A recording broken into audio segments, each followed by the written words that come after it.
Hello everyone, my name is Rafal and I would like to welcome you to my YouTube channel. After a little bit of break, I'm back and we're gonna get straight into the headshot photography. And today I want to talk about head position in our headshot photography. This is the topic which, in my opinion, should be covered much more often, and we should have longer discussion about it because head position can definitely change the dynamic and the mood of the image. And I'm gonna go through 9 different head positions which I'm using for my headshots, and I'm sure those ones are the most popular ones and those ones the one which I'm using the most, and we're gonna talk about it a little bit more in detail. And hopefully after this video you can use those examples to help your headshots to become a little bit more different, a little bit more dynamic, and you're gonna know exactly what and each position means and what kind of message sends to the viewer. So let's jump into it right away and let's talk about it step by step. So the first and the most common one, and this is the one which I like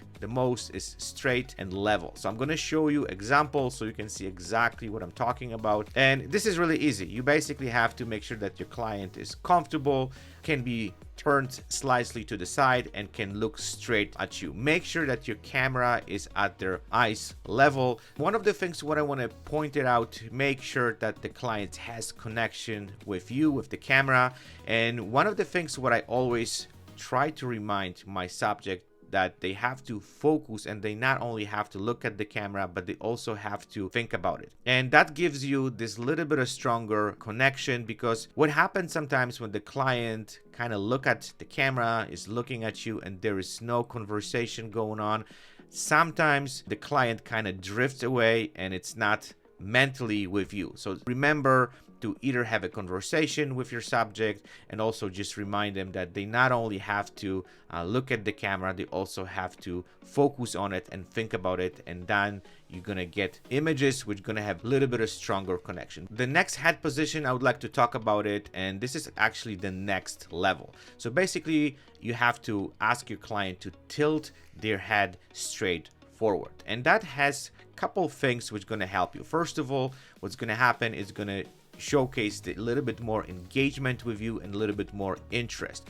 And also what I found with this type of position, there will be a little bit of separation their head from the body. I know it sounds kind of crazy, but headshots is all about the subject face. Usually what I'm trying to say to my subject is, please tilt your head a little bit forward, don't overdo it because it's not gonna look good. And the funniest kind of example which also you can use, I always tell them the little kind of story about a turtle coming out of the shell, and they laugh about it, and you can just kind of showcase how to do it and how to not overdo it, and you will see those images, they're gonna send really strong message to the viewer that there's engagement with your client. Now we're gonna go into some head positions which I don't like and I don't recommend them, and we're gonna discuss them a little bit so you can see what not to do. So if your subject tilt the head backwards, and that's going to basically showcase some authority. And the best example what I'm always using is, if you have a conversation with someone and someone is tilting their head back,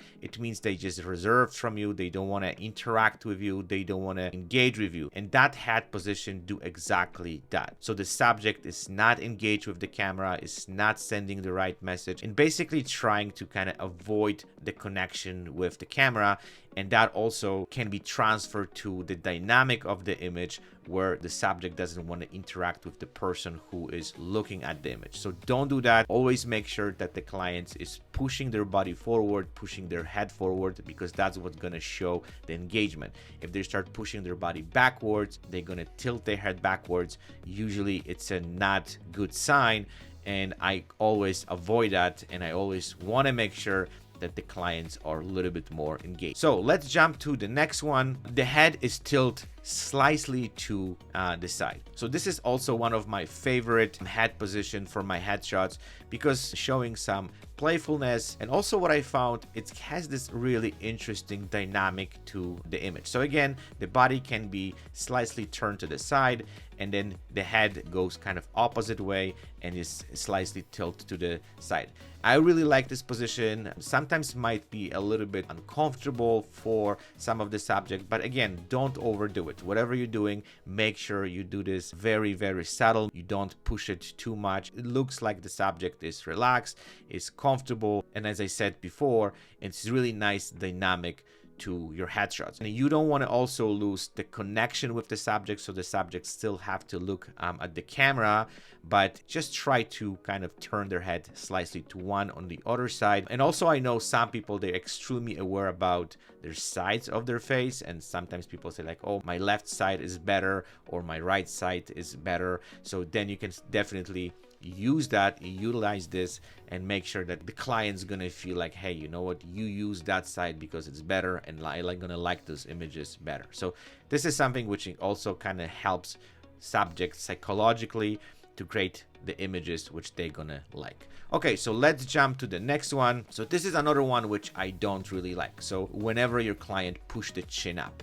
and those images are basically showcasing some kind of determination, resilience. Also, I found those images are not good because they have this powerful message that the person on the image is better than everybody else. And the example I want to use, which also kind of reflect this position, it's when people fight. So let's say there's two people who get into some kind of argument and they start kind of, I don't know, fighting, or they trying to showcasing who is better. Typically what they do, they actually just lift the chin up because they're going to be higher, they want to be taller, and they want to show their strength. So that's exactly what that head position do to your images. Depends on what this image is going to be used for, but if you don't want to kind of showcase that someone is better than everybody else, and you know the person has the position that they have to just kind of try to level up with people that this image is going to be looked at,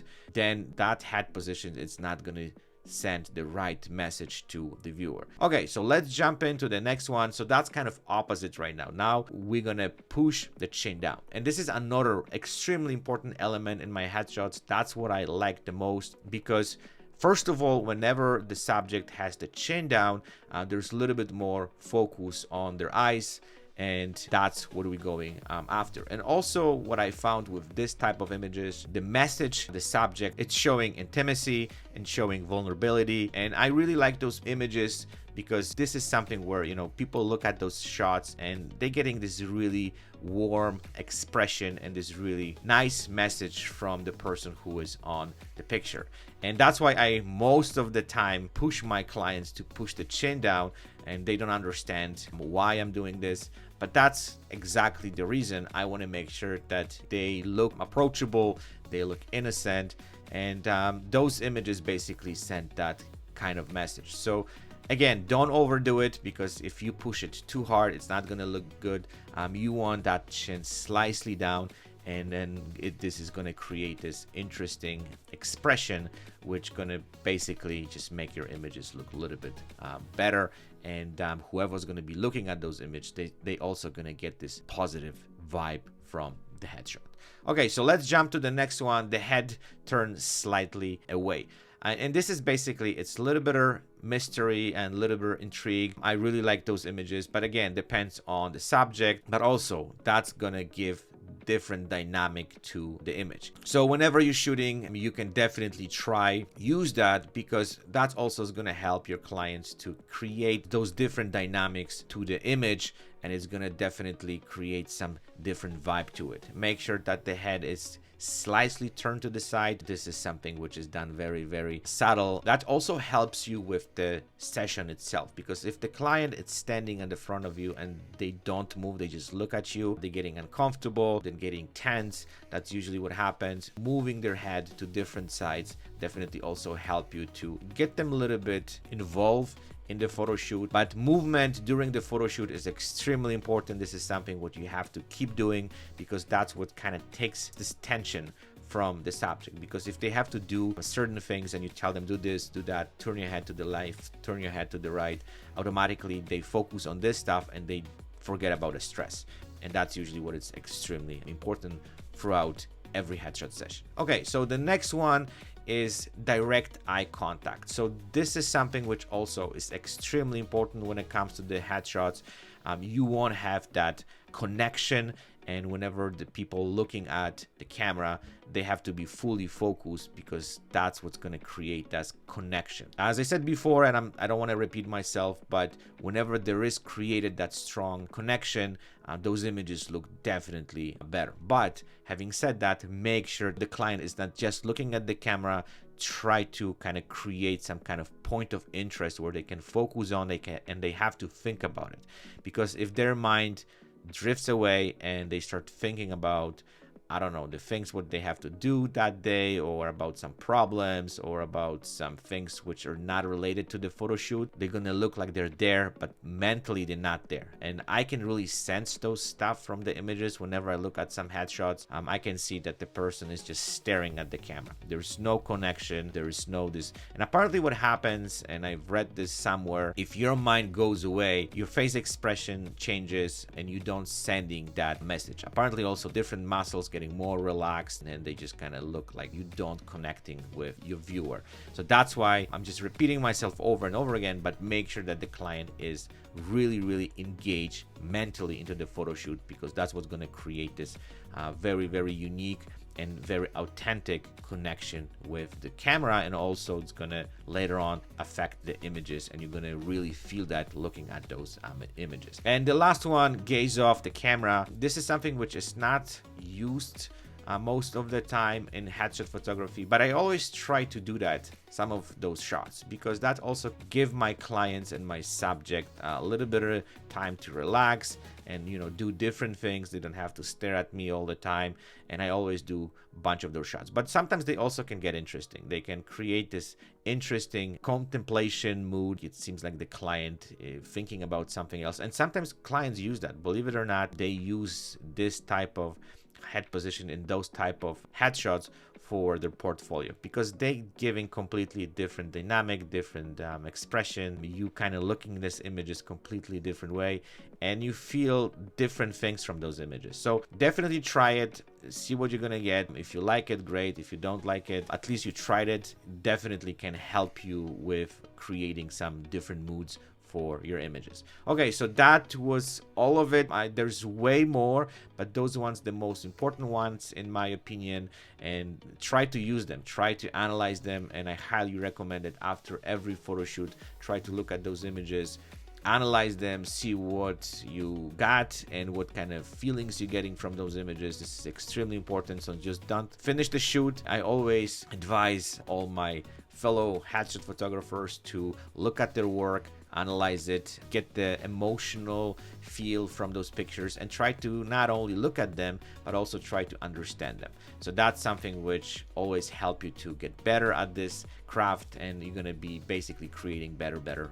images. Okay, so that would be everything. So before I let you go, and thank you for watching and sticking that long, there's two announcements. One, there's upcoming seminar for business and marketing for headshot photographers on August 27. I'll link everything in my description. And also I'm coming to Orlando at the end of September. So if you in the area or you would like to join, please sign up. I will also put the link into the description. If you have any questions, any concerns, anything which you would like to ask regarding those seminars and workshops, and also the stuff what I talk about today, shoot me an email, send me a message or DM, whatever, and I'll be more than happy to answer all your questions. So thank you for watching, stay tuned, and I'll chat with you guys very soon. Bye bye.